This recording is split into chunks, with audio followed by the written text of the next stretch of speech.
أعوذ بالله السميع العليم من الشيطان الرجيم من همزه ونفخه ونفثه بسم الله الرحمن الرحيم قل لئن اجتمعت الإنس والجن على أن يأتوا بمثل هذا القرآن لا يأتون بمثله ولو كان بعضهم لبعض ظهيرا.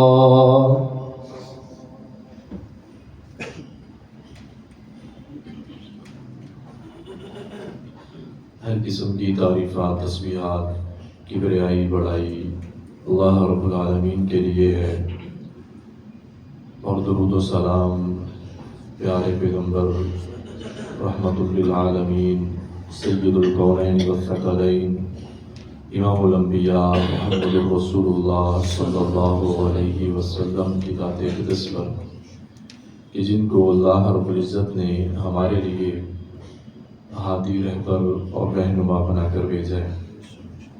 عزیز بھائیوں، آج کے خطبہ جمعۃ المبارکہ کے اندر اس موضوع پر ہم بات کریں گے، وہ ہے قرآن کریم کی فضیلت اور اس کی تاثیر۔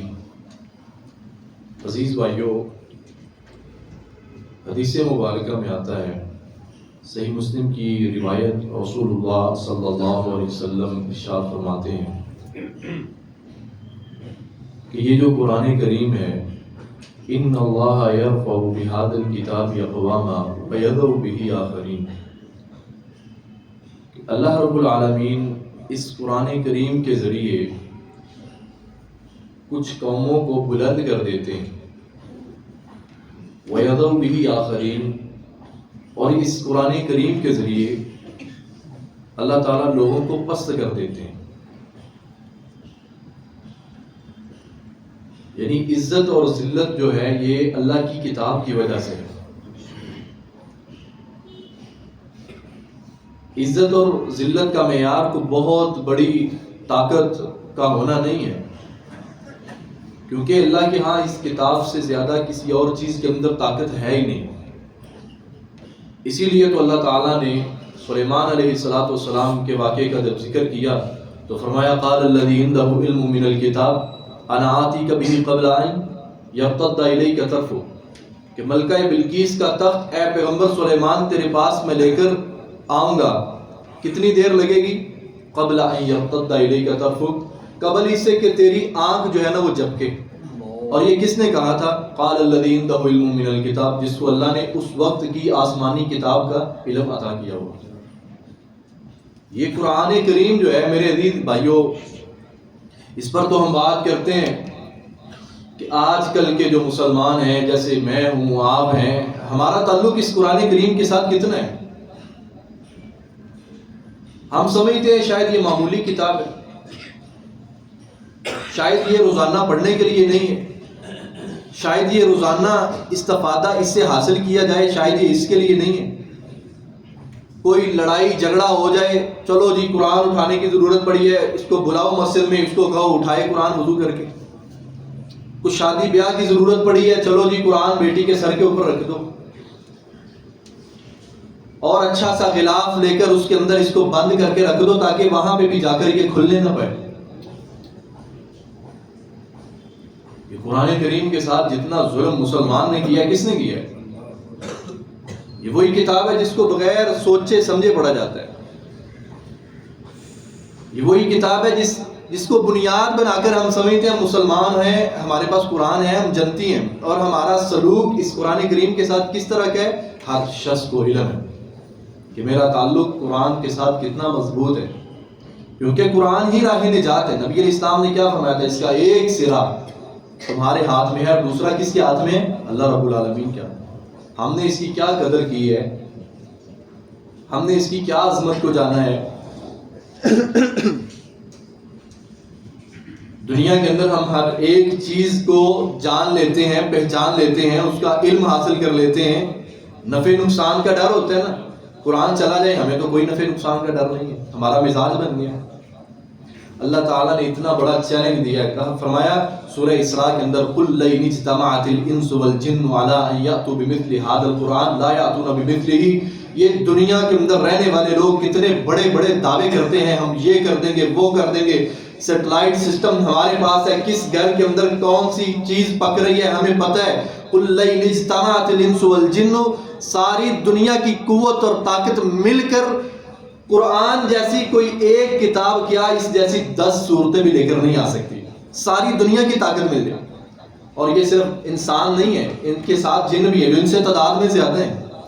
لا یأتون بمثلہ، کتاب جیسی کوئی کتاب لے کر نہیں آ سکتا۔ ولو کان بعضهم لبعض ظہیرا، سارے مل کر ایک دوسرے کی مدد کرنا شروع کر دیں، پھر تیار کریں کسی ایک کتاب کو، اس قرآن جیسی کوئی کتاب نہیں لے کر آئے۔ یہ قرآن ہے جس کو اللہ نے اجازت دیا ہے، یہ قرآن ہے جس رات کے اندر قرآن نازل ہوا، وہ رات سب سے افضل رات ٹھہرائی۔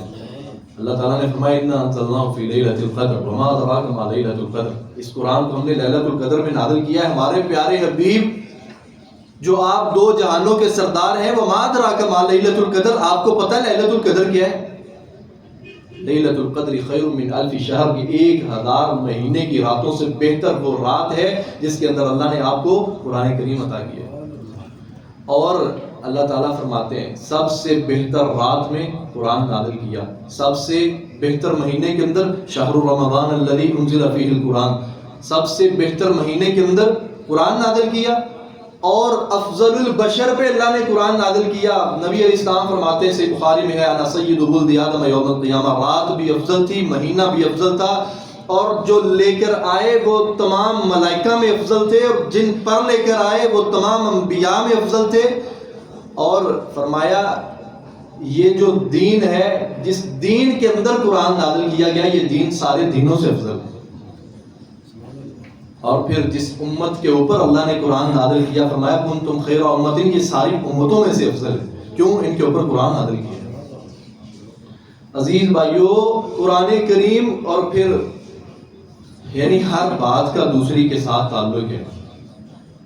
جس رات میں آیا وہ رات بہتر تھی، جس مہینے میں آیا وہ مہینہ بہتر تھا، جس مبارک ہستی پہ آیا وہ تمام ہستیوں سے بہتر تھی، جس امت پہ آیا وہ ساری امتوں سے بہتر تھی، جس دین پر آیا وہ دین تمام دینوں سے افضلیت لے گیا۔ وَمَن يَبْتَغِ غَيْرَ الْإِسْلَامِ دِينًا فَلَن يُقْبَلَ مِنْهُ وَهُوَ فِي الْآخِرَةِ مِنَ الْخَاسِرِينَ۔ اس دین سے ہٹ کر کوئی اور دین قبول نہیں کیا جائے گا، کیونکہ اس دین کے اندر اللہ نے قرآن نازل کیا ہوا ہے، اس کی حفاظت کا ذمہ لیا ہوا ہے۔ اور پھر امتیوں میں سے جو قرآن کے ساتھ جڑا رہا، رسول اللہ صلی اللہ علیہ وسلم، پھر امتیوں میں سے بھی افضل وہی ہوگا من تعلق بالقرآن، جس کا تعلق قرآن کے ساتھ ہے۔ خیرکم من تعلم القرآن وعلمہ، تم میں سے بہترین کون ہے جو قرآن سیکھے گا اور قرآن سکھائے گا۔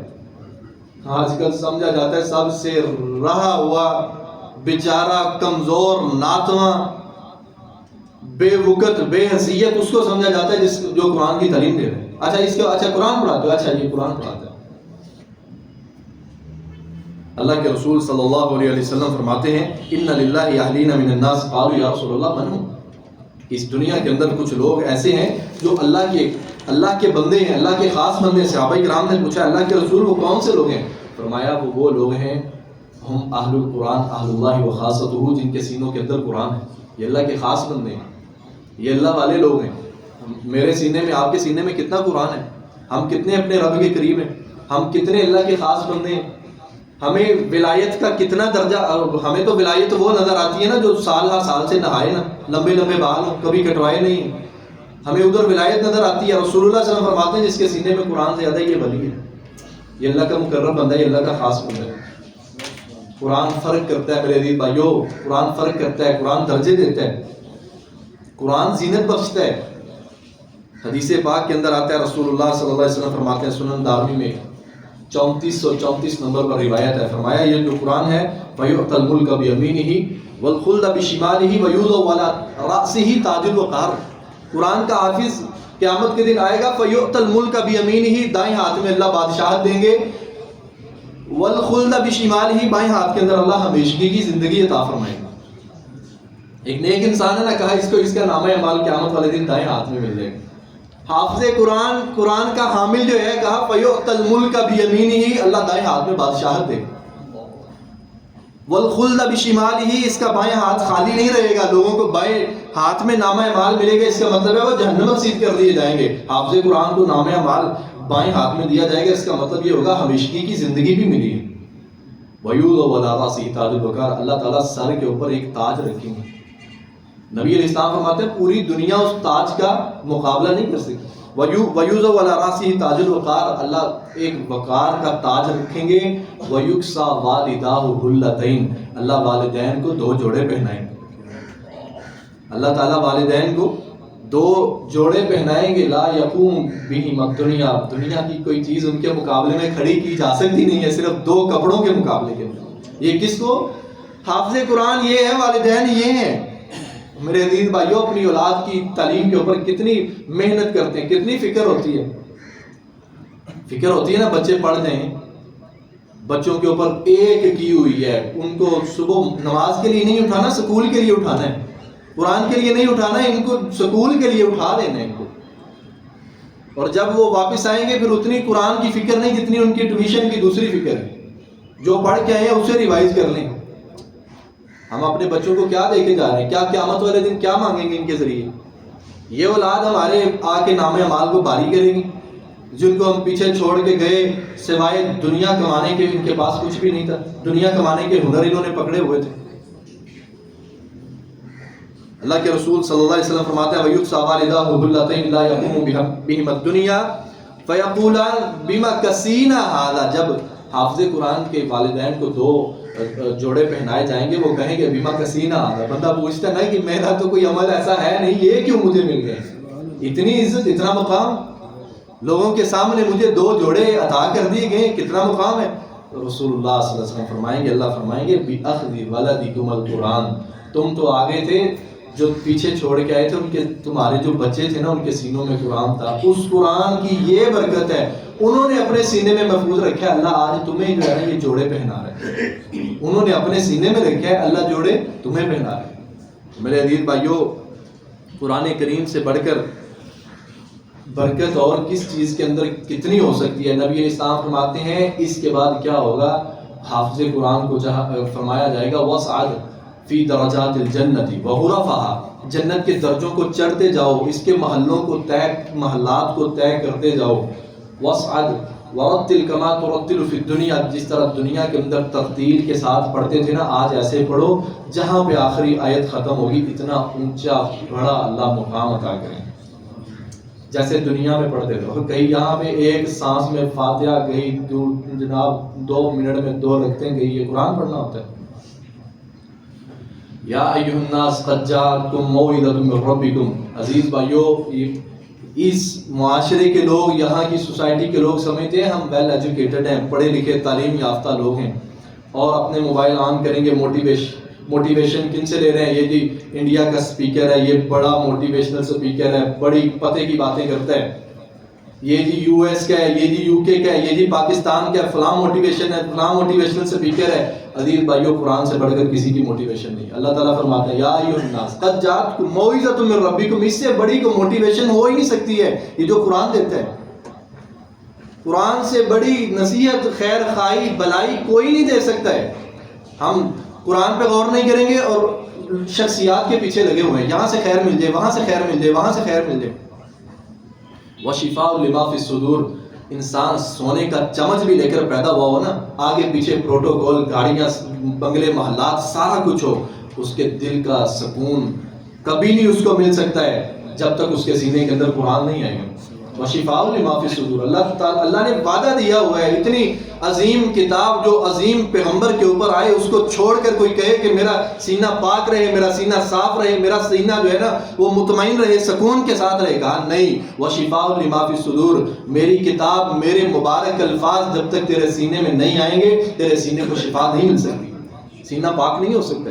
وَهُدًى وَرَحْمَةٌ لِّلْمُؤْمِنِينَ، عزیز بھائیو، کوئی شخص دیکھے، قرآن کہتا ہے، اگر آپ اپنے آپ کو دیکھنا چاہتے ہیں نا آپ کتنے فیصد ہدایت کے اوپر ہیں، آپ دیکھیں آپ کے پاس قرآن کی تعلیم کتنی ہے، قرآن کی تعلیم کتنی ہے، قرآن کے اوپر عمل کتنا ہے، آپ کو خود پتہ چل جائے گا، اندر سے آواز آ جائے گی آپ اتنے % ہدایت کے اوپر ہیں۔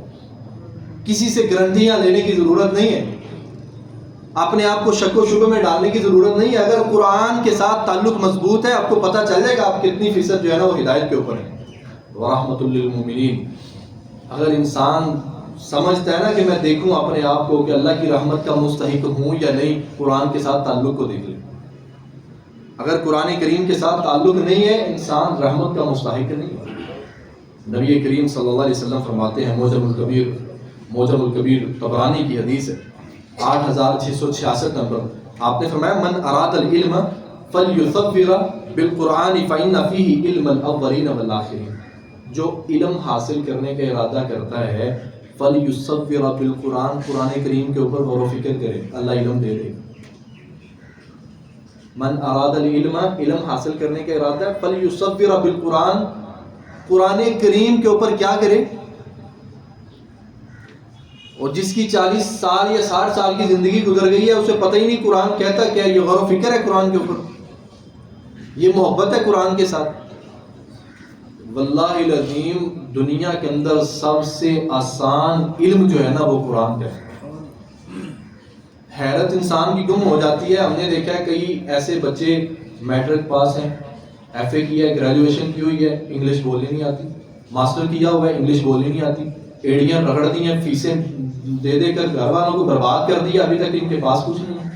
ادھر سے 7-8 سال کا بچہ آپ نورانی قاعدہ اس کو پڑھائیں، ادھر سے 6 مہینے کے بعد وہ قرآن کریم کی عربک جو ہے یعنی عربی کے الفاظ جو ہیں وہ فر پڑھ رہا ہوتا ہے. وَلَقَدْ يَسَّرْنَا الْقُرْآنَ لِلذِّكْرِ فَهَلْ مِن مُدَّكِرٍ. اس سے آسان کتاب تو دنیا کے اندر ہے ہی کوئی نہیں ہے.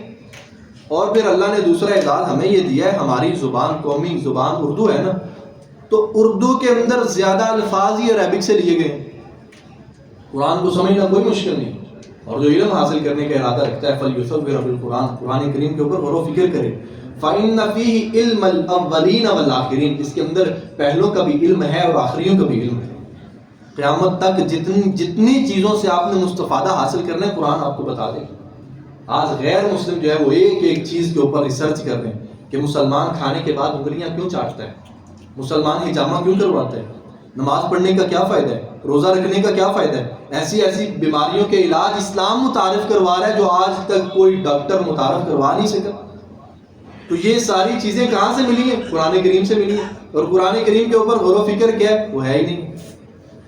آئیں گے رسمی طور پر نماز پڑھی، قرآن کریم کو رسمی طور پہ پکڑا، تھوڑا سا چوما دائیں بائیں کیا، سینے سے لگایا، آنکھوں سے لگایا، چلو جی قرآن کریم کا حق ادا ہو گیا. سچے سچے مسلمان بننے کے لیے تو یہی کچھ کافی ہے نا. پھر ہمیں پکڑو، اسے لگاؤ، آنکھوں کے اوپر لگاؤ، سینے کے اوپر. کم از کم یہ جتنا یہ تکلف ہے، کوئی اتنا تکلف تو ہو بندہ سمجھ ہی لے. چاہ رہتے کیا 3 آیتوں کو سمجھنا کتنی اونٹنیوں سے بہتر. یعنی آج کل کی بہترین سواری کیا ہے؟ یہ جناب فلاں کے پاس لیمبورگینی ہے، فلاں کے پاس B8 ہے، نئے ماڈل کی مرسیڈیز ہے، فلاں گاڑی ہے، فلاں گاڑی ہے.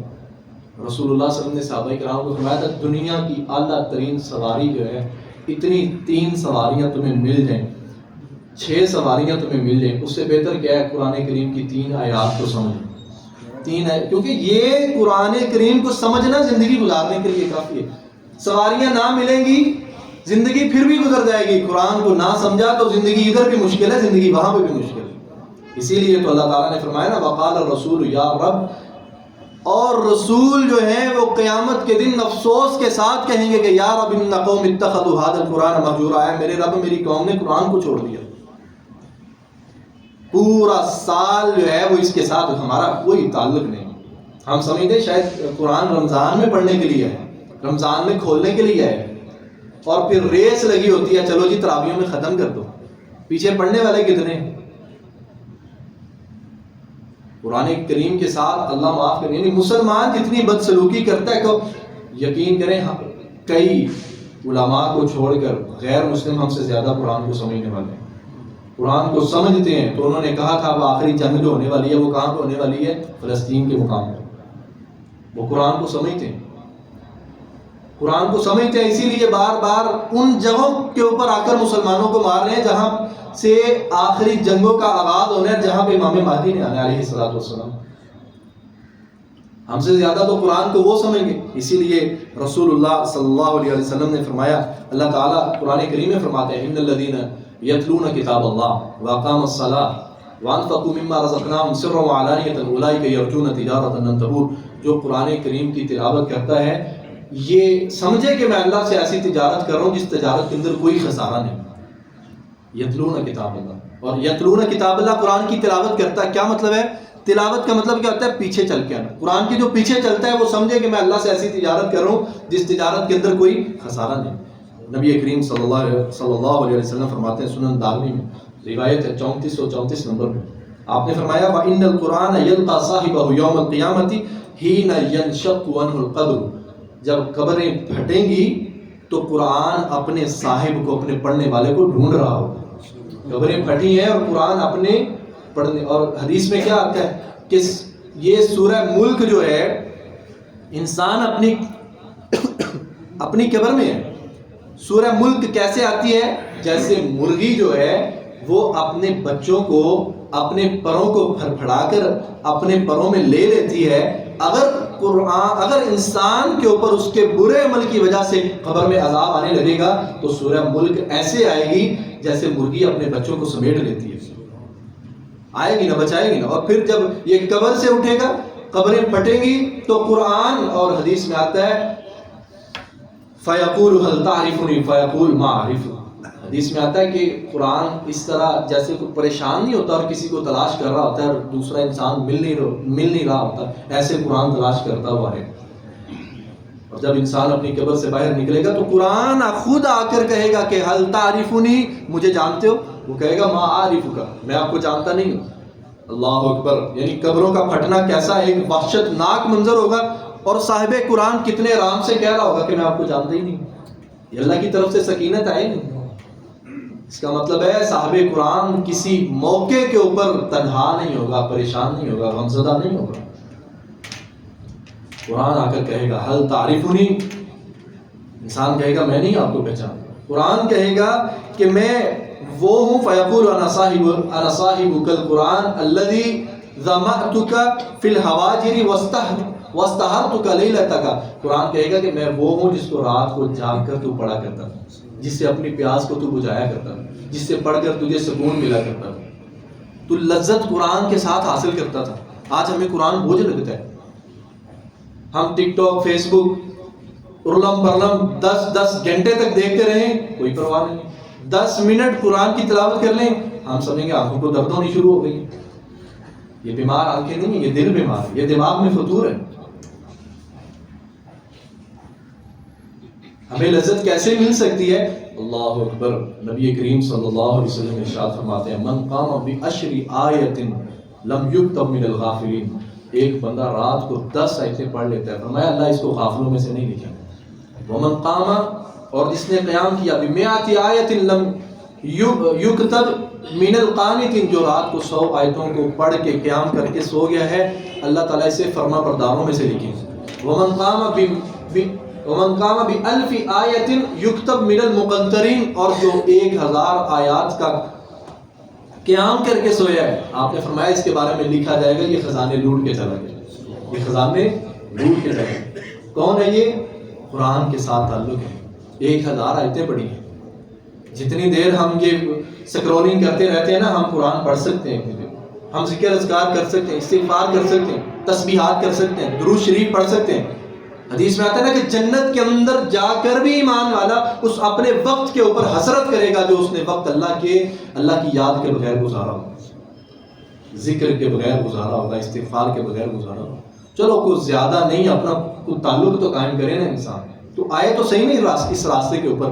میرے عزیز بھائیو، ابو ہریرہ رضی اللہ تعالی عنہ، حدیث پاک میں آتا ہے صحابہ کرام رضوان اللہ علیہم اجمعین، کچھ لوگ مدینہ المنورہ کے بازار میں خرید و فروخت کر رہے ہیں. ابو ہریرہ رضی اللہ تعالیٰ عنہ آئے، آ کر کہنے لگے کہ مسجد نبوی کے اندر نبی مکرم صلی اللہ علیہ وسلم کی وراثت کو تقسیم کیا جائے. لوگ بعد میں مسجد میں آئے، انہوں نے دیکھا مسجد میں تو ایسی کوئی چیز نہیں ہے جو تقسیم کی جا رہی ہے. تو ابو ہریرہ رضی اللہ تعالیٰ، جب لوگ واپس آئے، ابو ہریرہ رضی اللہ عنہ ان کے پاس آئے، پوچھا کہ کیا؟ تو انہوں نے کہا ہم نے تو کوئی چیز ایسی نہیں دیکھی جو مسجد کے اندر تقسیم کی جا رہی ہو. تو ابو ہریرہ رضی اللہ عنہ کہنے لگے کہ پھر مسجد میں دیکھا کیا تھا؟ انہوں نے کہا رائنا قومن یصلون ورائنا قومن یقرؤون القرآن. ہم نے دیکھا کہ کچھ لوگ نماز پڑھ رہے تھے، ہم نے دیکھا کچھ لوگ قرآن پڑھ رہے تھے. رائنا قومن یتذاکرون الحلال والحرام، ہم نے دیکھا کہ ایک قوم حلال حرام کے اوپر تذکرہ کر رہی تھی، مذاکرہ کر رہی تھی. تو ابو ہریرہ رضی اللہ عنہ کہنے لگے ویحکم، افسوس ہے تمہارے لیے، یہی تو ہادی میراث رسول اللہ صلی اللہ علیہ وسلم، یہی تو اللہ کے رسول صلی اللہ علیہ وسلم کی وراثت تھی. یہ قرآن حلال حرام کا علم جاننا، نماز پڑھنا، قرآن کی تلاوت کرنا، سیکھنا سکھانا، یہی تو رسول اللہ صلی اللہ علیہ وسلم کی وراثت تھی. اور آج پیاری امت جو ہے، جو کہتی ہے نا ہم پھول کلیاں اٹھاتے جائیں گے، مسکراتے جنت میں جائیں گے، آج وہ امت جو ہے اپنے پیارے حبیب صلی اللہ علیہ وسلم کی وراثت سے کتنی دور جا چکی ہے. حدیث پاک میں آتا ہے رسول اللہ صلی اللہ علیہ وسلم کے پاس انصار میں سے ایک عورت آئی. یہ قرآن کریم کی تاثیر کا واقعہ ہے کہ قرآن کس قدر اثر انداز ہوتا ہے جمادات کے اوپر، قرآن کس قدر اثر انداز ہوتا ہے انسان کے اوپر، پہاڑوں کے اوپر، جمادات کے اوپر. انصار کی ایک عورت آئی ہے نبی علیہ الصلوۃ والسلام کے پاس، سنن نبی داؤد کی روایت، آ کر کہنے لگی یا رسول اللہ ان لی غلام نجار، میرے پاس ایک غلام ہے اور وہ نجار ہے، لکڑی کا کام جانتا ہے، کیا وہ آپ کے لیے الا اجعلک شیئا تقعد علیہ، کیا آپ کے لیے کوئی ایسا ممبر نہ تیار کر دے کہ جس کے اوپر بیٹھ کر آپ خطبہ دیا کریں. آپ نے فرمایا فقال ان شئت، اگر آپ چاہتے ہیں تو ٹھیک ہے کر دیں. ممبر تیار کیا گیا، وہ رکھا گیا مسجد نبوی کے اندر، رسول اللہ صلی اللہ علیہ وسلم اس پر کھڑے ہو کر خطبہ دے رہے ہیں، اور پہلے جو کھجور کا تنا تھا اس کو چھوڑ دیا، رکھ دیا ایک سائڈ پہ. حدیث پاک میں آتا ہے قائد النبی صلی اللہ علیہ وسلم علی المنبر فصاحت النخلة التي كان يخطب عندها حتى كادت ان تنشق، جس تنے کو رسول اللہ صلی اللہ علیہ وسلم نے چھوڑ دیا تھا، جب نبی علیہ السلام نئے منبر پر آئے اس تنے نے رونا شروع کر دیا. حدیث میں آتا ہے کادت ان تنشق، کا قریب تھا کہ وہ تنا پھٹ جاتا. اللہ کے رسول علیہ السلام منبر سے اترے، اس تنے کو پکڑا، فضمها الیہ، اس تنے کو پکڑ کر اپنے سینے کے ساتھ لگایا. آپ نے کیا بات ارشاد فرمائی فجعلت تعن انین الصبی، صحابہ کہتے ہیں ہم نے اس تنے کو دیکھا جیسے بچہ ہچکیاں بھرتا ہے نا، اس طرح ہچکیاں بھرنے کی آواز اس تنے سے آ رہی تھی. پھر نبی علیہ السلام نے فرمایا قالت بکت الا تسمع من الذکر، یہ تنا رویا کیوں ہے؟ کیونکہ میں قرآن پڑھتا تھا، جو ذکر میں کرتا تھا نا، اس ذکر اس کو پکڑا ہوتا تھا، تھاما ہوتا تھا، اور میں ذکر کرتا تھا، قرآن پڑھتا تھا، اب اس کو چھوڑ دیا، اب اس کی جدائی کے اندر یہ تنا رو پڑے. حدیث میں آتا ہے نبی علیہ السلام نے فرمایا، سنن دارمی میں 42 نمبر روایت، آپ نے فرمایا والذی نفس محمد صلی اللہ علیہ وسلم بیدہ، اس مقدس ذات کی قسم ہے جس کے قبضہ قدرت میں میری جان ہے. آپ نے فرمایا لو لم التزمہ، اگر میں اس کو نہ پکڑتا، نہ اس کو اپنے سینے کے ساتھ لگاتا، ما زال ہکذا الی یوم القیامت، یہ قیامت کے دن تک سسکیاں بھر کے روتا رہتا. یہ قرآن سنتا تھا، اب دور ہو گیا، اب اس سے قرآن کی جدائی برداشت نہیں. حدیث میں آتا ہے فامر رسول اللہ صلی اللہ علیہ وسلم فدفن، نبی علیہ السلام نے اس کی تدفین کا حکم دے دیا کہ مٹی کا گھڑا نکال کر اس کی تدفین کر دی.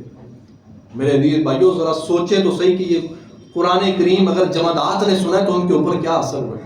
اللہ تعالیٰ نے ایسے نہیں فرمایا تھا لو انزلنا هذا القرآن على جبل لرأيته خاشعا متصدعا من خشية الله، اگر یہ قرآن پہاڑوں کے اوپر اترا ہوتا تو پہاڑ اللہ کے خوف اور ڈر کی وجہ سے ریزہ ریزہ ہو جاتا. میرے عزیز بھائیو یہ لمحہ فکری ہے، یہ رمضان گزر رہا ہے، ہمارا تعلق مضبوط ہوا ہے قرآن کے ساتھ. قرآن کو سیکھنا جستجو ہی نہیں ہے، طلب ہی نہیں ہے، ہم سمجھتے ہیں ضرورت ہی نہیں ہے. میرے عزیز بھائیو یہ نجات کا سہارا یہ قرآن ہے، عزت کا باعث یہ قرآن ہے. اگر اس کو چھوڑ دیں گے واللہ دنیا بھی چلی جائے گی، آخرت بھی چلی جائے گی. اللہ سے دعا ہے اللہ تعالیٰ ہمیں قرآن کو سمجھنے اور اس پر عمل کرنے کی توفیق عطا فرمائے. اللہ تعالیٰ ہماری آل اولاد کو قرآن کو سمجھنے اور اس پر عمل کرنے کی توفیق دے. اللہ ان کو اس کے اوپر استقامت دے، ہمیں بھی اللہ اس پہ استقامت دے. اللہم اجعل القرآن ربیع قلوبنا ونور صدورنا وجلاء حزننا وذهاب همنا وغمنا برحمتک یا ارحم الراحمین. اقول قولی هذا استغفر الله لي ولكم ولسائر